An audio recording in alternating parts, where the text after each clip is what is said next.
Let X be a column random vector consisting of n random variables, x1, x2 up to xn. We adopt the convention that a bold-faced letter represents an n-dimensional column vector. The covariance matrix of the random vector x, denoted by k sub x, is defined as the expectation of x minus expectation of x, which is a column n vector, times the transpose of itself, which is a row n vector, and so this is actually an n by n matrix. We are going to show that the ijth element of this n by n matrix is equal to the covariance of xi and xj. Note that the ith diagonal element, namely covariance of xi and xi, is equal to the variance of xi. The proof is elementary. First, consider the product of x minus expectation of x and the transpose of itself. Then the ijth element of this n by n matrix is equal to xi minus expectation of xi times xj minus expectation of xj. Then we take the expectation inside the matrix to see that the ijth element is actually equal to the covariance of xi and xj. In a similar fashion, we define the correlation matrix K tilde of the random vector x as the expectation of x and x transpose. This is an n by n matrix with the ijth element equal to the expectation of xi times xj. The covariance matrix and the correlation matrix can be related in two ways. First, kx is equal to k tilde x minus expectation of x times the transpose of expectation of x. Second, the covariance matrix kx is equal to the correlation matrix k tilde of the random vector x minus expectation of x. These two relations are actually vector generalizations of the following two relations. Specifically, this is a generalization of this, and this is a generalization of this.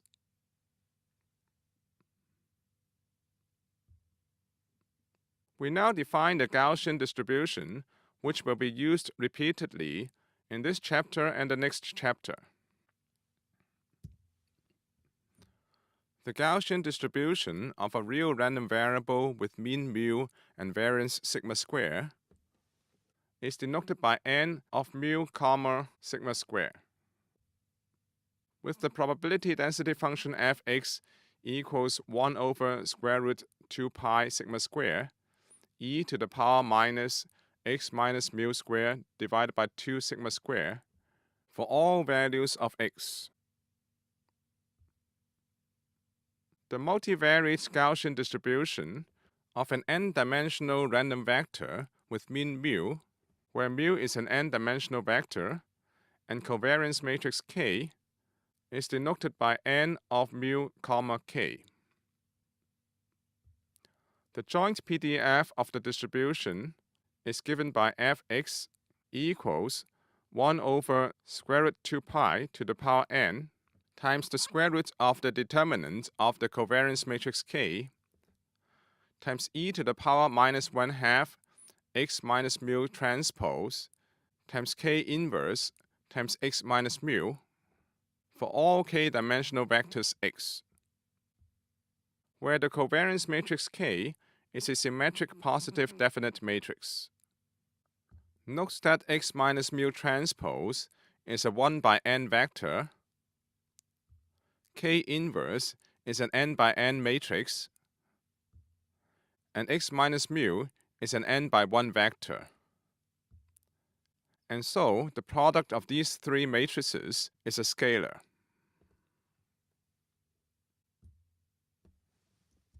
We have already set up the notations for random vectors. In section 10.1, we will discuss some basic operations on a random vector. A square matrix K is symmetric if K transpose is equal to K. That is, by taking the transpose of the matrix remains unchanged. An n by n matrix K is positive definite if X transpose times K times X is strictly positive for all non-zero column n vector X, and is positive semi-definite if X transpose times K times X is greater than or equal to 0 for all column n vector X. Proposition 10.3 says that a covariance matrix is both symmetric and positive semi-definite. We will leave the proof as an exercise. We now discuss a very important property of symmetric matrices called diagonalization. A symmetric matrix K can be diagonalized as K equals Q lambda Q transpose, where lambda is a diagonal matrix and Q, also Q transpose, is an orthogonal matrix. That is, Q inverse is equal to Q transpose. The proof of this fact is elementary. Let Qi be the ith column of the matrix Q. Because Qi form a set of orthonormal bases, Qi times Qj transpose, that is, the dot product of Qi and Qj, is equal to 1 if I is equal to j, and is equal to 0 if I is not equal to j. Now consider the product Q times Q transpose, where Q consists of the columns Q1, Q2 up to Qn, and Q transpose consists of the rows Q1 transpose, Q2 transpose up to Qn transpose. By regarding Q as a row vector and Q transpose as a column vector, we see that the ijth element of Q transpose is equal to Qi times Qj transpose. Because the matrix Q is orthogonal, we see immediately that Q transpose is equal to the identity matrix. And from this, we see that Q inverse is equal to Q transpose. Another property is that the determinant of Q and also the determinant of Q transpose is either equal to 1 or minus 1. Consider the square of the determinant of Q. Because the determinant of Q is equal to the determinant of the transpose of Q, this can be written as the determinant of Q times the determinant of Q transpose. This can be further written as the determinant of Q times Q transpose, which is equal to the identity matrix, because Q transpose is equal to Q inverse, as we have shown. Now the determinant of the identity matrix is equal to 1, and so we have the square of the determinant of Q is equal to 1. And this shows that the determinant of Q and the determinant of Q transpose are equal, and they are equal to either plus 1 or minus 1. Let lambda I be the ith diagonal element of the matrix lambda, and Qi be the ith column of the matrix Q. Then KQ is equal to Q times lambda times Q transpose times Q. By the associativity of matrix multiplication, we have Q lambda bracket Q transpose times Q, where Q transpose times Q is equal to the identity matrix. And so we have shown that KQ is equal to Q lambda. Or K times Qi is equal to lambda I times Qi, which we now show. Consider KQ, where Q consists of the columns Q1 up to Qn. Upon multiplying K into the matrix, we obtain the columns KQ1, KQ2 up to KQn. On the other hand, consider Q times lambda, where Q consists of the columns Q1, Q2 up to Qn, and lambda consists of the diagonal elements lambda 1, lambda 2 up to lambda n. We then obtain the columns lambda 1, Q1, lambda 2, Q2, all the way to lambda n, Qn. Upon equating the columns of Kq and Q lambda, we see that Kq1 is equal to lambda 1 Q1, so on and so forth, or Kqi is equal to lambda I times Qi for all I. That is, Qi is an eigenvector of K with eigenvalue lambda I. Proposition 10.4 says that the eigenvalues of a positive semi-definite matrix are non-negative. Consider eigenvector Q, which is non-zero, and the corresponding eigenvalue lambda of a positive semi-definite matrix K. That is, Kq is equal to lambda Q.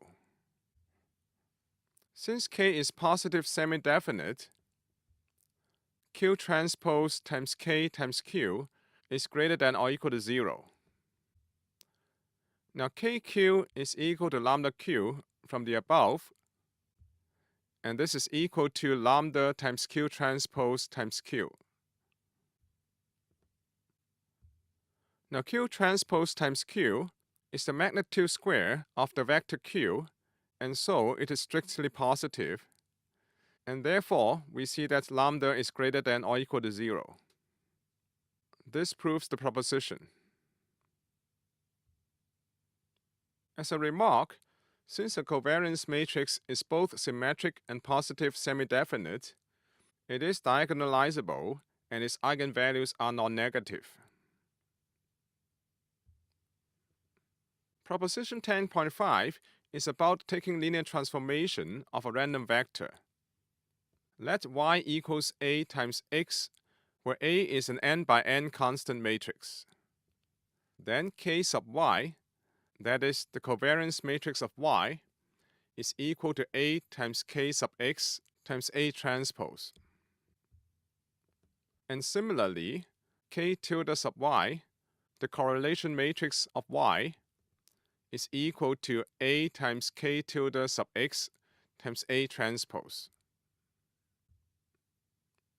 This proposition is proved as follows. Consider K sub y equals expectation of y times y transpose minus expectation of y times the transpose of expectation of y. To obtain the next line, we only have to note that y transpose is equal to x transpose times A. Now Ax times x transpose A is equal to A times x transpose times A transpose. For the second term, by the linearity of the expectation operator, we can move it inside the matrix A, and similarly, we can move this expectation inside the matrix A transpose. Now for the first term, again, by the linearity of expectation, we can move it inside the matrix A and A transpose. Then by factorizing the matrix A and factorizing the matrix A transpose, we obtain A times the square bracket times A transpose.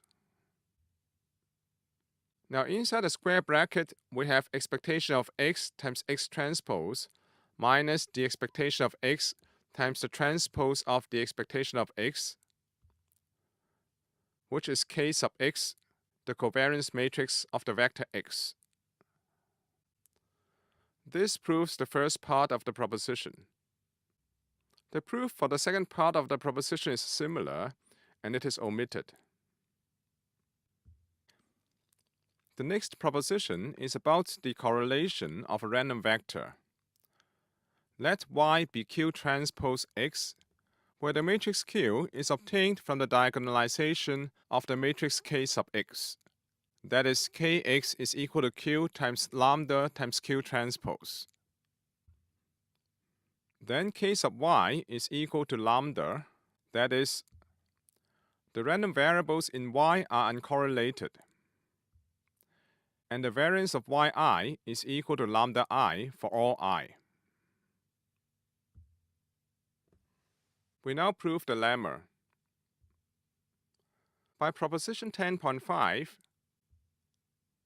K sub y is equal to Q transpose times K sub x times Q, because y is equal to Q transpose times x. Now, by the diagonalization of K sub x, it can be written as Q times lambda times Q transpose. And so, we have Q transpose times Q, that is the identity matrix, times lambda times Q transpose times Q, which again is the identity matrix. So we obtain K sub y is equal to lambda. Since K sub y is equal to lambda, which is a diagonal matrix, the random variables in y are uncorrelated because covariance of yi and yj is equal to 0 for all I not equal to j.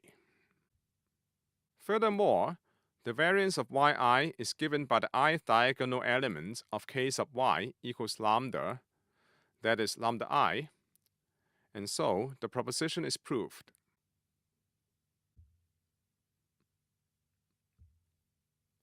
The next corollary says that any random vector x can be written as a linear transformation of an uncorrelated vector. Specifically, x can be written as q times y, where kx is equal to q times lambda times q transpose. The proof is straightforward. In proposition 10.6, y equals q transpose x implies qy is equal to q times q transpose times x, where q times q transpose is equal to the identity matrix, and so we have x equals q times y.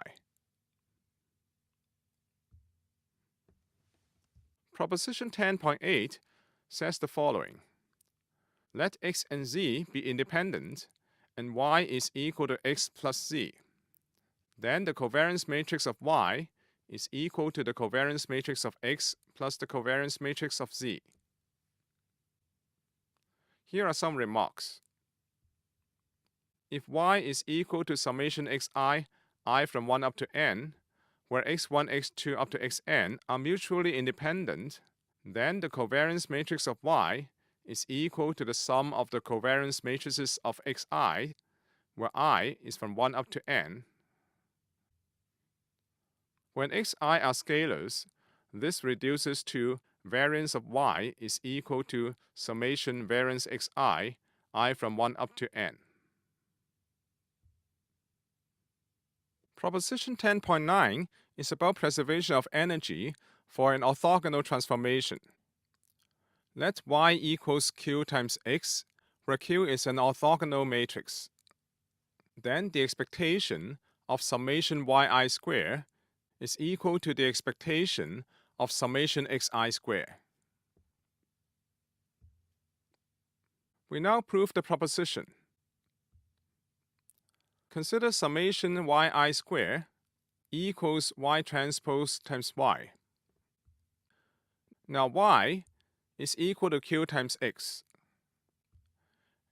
And so y transpose is equal to x transpose times q transpose. Then we have x transpose times q transpose times q times x, where q transpose times q is equal to the identity matrix. And so we have x transpose times x, which is equal to summation xi square. Then the proposition is proved upon taking expectation on both sides.